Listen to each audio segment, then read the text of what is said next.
আমিরে জামাত টানা ৩ মেয়াদে জামাতের আমির হিসেবে নির্বাচিত হয়েছেন।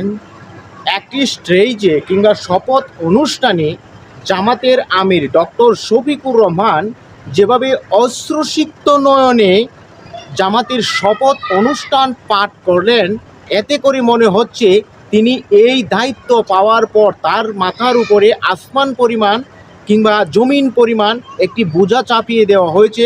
তার দায়িত্ব সঠিকভাবে পালন করতে পারবে কিনা এই সন্দেহে, কিংবা বিগত সময়ে পেরেছি কিনা, কিংবা যদি ভুল ত্রুটি হয়ে থাকে আল্লাহর কাছে কি জবাবদেহে দেবে, এই কারণে তিনি আবেগ উৎফুল্ল হয়ে অজুরে কান্নায় ঝরে পড়েছেন। দেশবাসীর হৃদয় কেড়ে নিয়েছে এই শপথ অনুষ্ঠান।